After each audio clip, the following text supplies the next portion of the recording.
The day I tried to take my life was March 4th, all the way back in 2017. So I thought, deal with that I was just going to leave. Just a few weeks ago marked the 5-year anniversary. One thing, like I said, kind of ironically, that has led to me being better about my mental health and dealing with it better is helping other people deal with theirs. Like you said, using TikTok and YouTube, both those specifically, to create 100% only positive content, not only uplifting others, but uplifting myself as well. Mental health isn't something that just goes away. It's a constant battle, but it's definitely one that we can fight.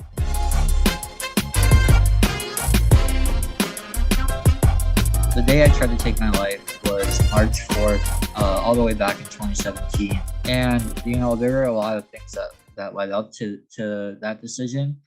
Mainly, it was kind of growing up. I had always dealt with feelings of like pressure and, not being good enough and trying to live up to these expectations that I had put on myself. Like getting good grades, straight A's. I wanted to be, good at every sport I played. I want to be, the perfect kid, the perfect student, perfect athlete, and obviously those expectations are not realistic for anyone. And I realize that now, but being a young teenager at the time, it was something that I wasn't prepared to deal with. So obviously when you're 14, you make mistakes, you mess up, it's just what happens. And there were a few things that kind of led up to it.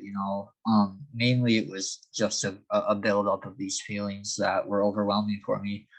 I had not done so well on a test, or I broke my arm playing hockey, and it kind of led to me thinking that I was a disappointment, or that I was a failure, and that I was never going to be good enough, not only for myself, but, for my friends and family, because those are the people who I love the most and who I want them to be proud of me. And I felt like I hadn't lived up to the expectations.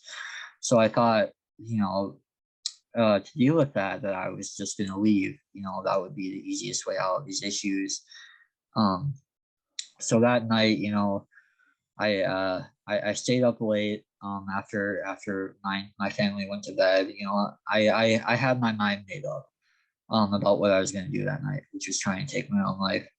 And I hugged my whole family. I told them I loved them before they went to bed, because I thought it was going to be the last time that I saw them.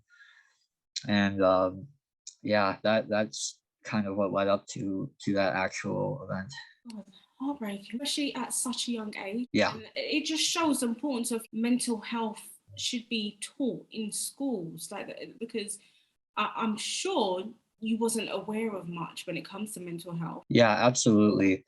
And a big part of what I do now that I am a mental health advocate, is try and get that training and that knowledge to schools. I specifically try and get it to middle schools, because I feel like high schools have pretty good resources for their students. But I was a middle schooler when I tried to take my own life, very young. So part of what I do now, that I am, very open about my story, is I go around the state and, even parts of the country, speaking to different middle schools, about my experience. And then I kind of provide guidance about, what they could do to make sure that this happens less and less, what they can do to prevent it. And like you said, that's extremely important, because it's not something that I was aware about when I attempted to take my own life. And I feel like if I had more understanding and more knowledge, then I don't think I would have attempted suicide. So, what's something that you wish you knew prior to the suicide attempt?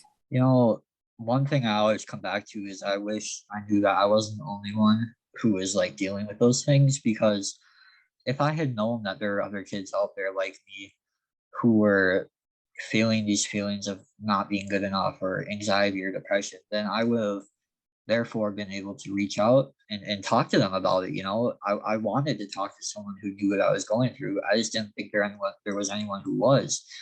And like I said, now that I'm thankfully alive and able to share my story, that's one thing I tell every single kid who reaches out to me, is that not only have I been in your shoes, but thousands, if not millions, of other people have been in your shoes as well. And they still are. Mental health isn't something that just goes away. It's a constant battle, but it's definitely one that we can fight. It definitely is one we can fight. Did you know that 1 in 10 children have a mental health disorder that is likely to be improved by reading for pleasure? Now, with World Book Day slowly creeping upon us, we're celebrating this year's theme and the importance of reading with Peter the Pediatric Panda and the Palliative Pancakes by Lithuanian American author and poet Mark O'Brien. What I love about Peter the Pediatric Panda is its healthy message of a good diet creating a positive attitude which helps to build trust. Not only that, it helps to create a calming dialogue or highlighting the importance of living life correctly, taking care of your body, especially for children who may need to visit the hospital and are facing adversity. Similar to UNESCO and the great works of Mark O'Brien, we're all about promoting diversity, creativity, and equal access to knowledge, encouraging our children to read for pleasure, and having a healthy attitude while building trust is not only beneficial for the child, but returns tremendous benefits to society too. Now let's head back into this week's episode. Like, how often are you getting people messaging you and reaching out, and roughly like how old are they? I probably get, in the last couple of years, I've had hundreds of people message me reaching out. It's a little more infrequent now, but it used to be, 1 or 2 a day at least. And I think a large demographic is definitely teenagers. Because not only is that the audience that I mainly try and target to educate, that's the audience I speak to, but that's the audience that's dealing with the most mental health issues, and everyone deals with mental health, whether you're 60 years old or you're 10 years old, right? And it's getting younger and younger nowadays. So, but I think mainly when you're going through that transition period in your life, in your teenage years, that's when you're going to deal with the most issues. So most of the people who reach out to me are between the ages of, all the way down to like 11 and 12 up to 18, 19, 20. So young. I know, it's really crazy to think about. Every day you must be like constantly learning more about yourself, like healing, and it takes time to recover. So what has helped you along your road to recovery? It's actually kind of ironic. I was pretty miserable with my life, even after my suicide attempt for many, many years, from 2017 all the way to 2020. Like I dealt with more mental health issues during that time period than before I had attempted suicide. But one thing, like I said, kind of ironically, that has led to me, being better about my mental health and dealing with it better is helping other people deal with theirs. Being on social media, being on TikTok and YouTube, and then traveling around to talk to schools, it not only lets me, speak to other people and potentially save lives, which is freaking fantastic, obviously. But every time I talk to someone or every time someone comments on a post, I learn more about myself too. And as I'm teaching others to deal with their mental health, I'm also teaching myself, which is, fantastic. Oh, that's incredible, Carson. It just shows that you're actually living your purpose. Absolutely. Nothing like being of great service to others. I can't think of a greater feeling. Absolutely. I could not agree with that more. Amazing. I know one of the ways you're doing it is through TikTok, through social media, and you're using social media in a positive way, and I love that. Yeah, that's one of my biggest goals, right? Because social media nowadays is flooded with cyberbullying and negative content, just people dragging each other down. And like you said, using TikTok and YouTube, both those specifically, to create 100% only positive content, not only uplifting others, but uplifting myself as well. I think it's really important that we set that precedent, especially because my audience is younger mostly. If we can get, groups of thousands of people who are willing to do that, maybe we can change what people perceive social media as, and we can make it a really positive thing. I know I'm using it as a positive thing. I know I've inspired a lot of other people to use it as a positive thing. And I think that's huge, right? Because if we use it correctly, it can be a massive tool for everyone. You're doing amazing things in the world, Carson. Thank you. Kudos to you. Absolutely incredible. To teenagers who are watching or listening to this episode right now, what would you say to them, especially teens who currently feel suicidal? I'd really like to tell you that you're not alone in those feelings, you know, and people aren't always going to tell you that. People aren't always open about their emotions and what they've been through. But I am, and I'm going to tell you that I've been there. You know, I've been in that dark pit, and I've had those dark feelings, and I've been down there with you, and I can tell you that I got out of it. And I can tell you that it does get better. And then one more thing I'd like to tell them is it's okay to reach out. You know, in fact, I think the most important thing you can do is reach out um, to anyone you trust, anyone you love, anyone who loves you, anyone that you think you can tell about this. You should go tell them immediately because they're going to be able to help you and they're going to help you, you know, pull you out of that pit. And then it's just going to get better from there.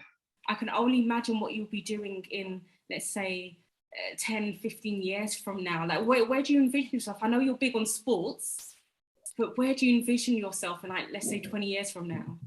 I definitely want to continue my advocacy for mental health. A lot of work to do yet. I've made tremendous leaps already, but there's still so much more that we can do.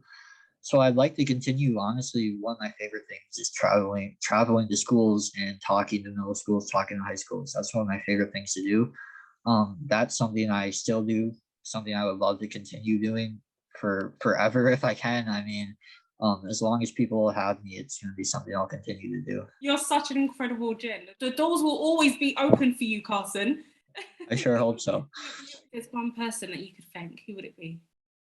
I don't think there's just one person, but you know, my family as a whole, they've been absolutely astounding. You know, they've been an incredible support system. You know, my parents took off work, you know, to stay home with me, to stay with me in the hospital. My sisters and my brother, they would be incredibly supportive. They would visit me in the hospital.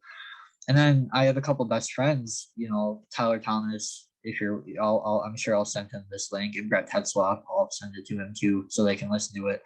You guys were incredible. You know, they would come visit me down in the hospital when I couldn't go to school. You know, once or twice a week, and it was a 2.5, 3 hour drive for them, but they would come do it anyway. Just absolutely incredible. You know, my family and my friends. You know, they didn't doubt me for a second.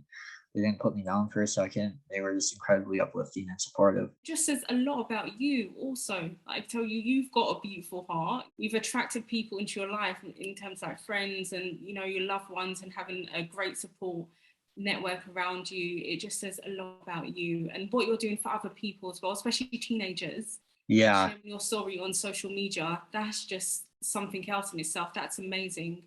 And I appreciate it. Seriously salute you for that, Carson. And thank you. I'm excited to see 20 years from now continuously achieving greatness, because you deserve it and you're absolutely amazing. And I know there's nothing that you cannot do, so continue striving for greatness.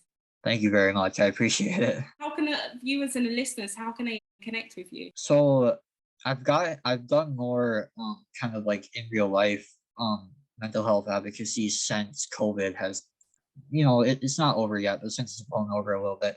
But in terms of my social media, it's all the same. On TikTok, you can find me at CMolle35. That's CMOLLE 35. And my YouTube and my Instagram are the exact same. I do most of my posting on TikTok. I have a little bit on YouTube, and I also have a little bit on Instagram. But most of it's on TikTok, and you know, it's the same username for every one of them.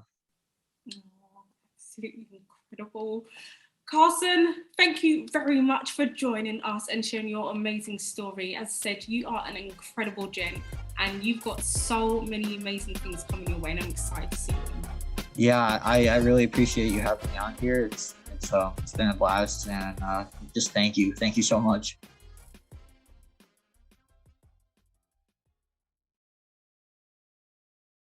We can change what people perceive social media as, and we can make it a really positive thing.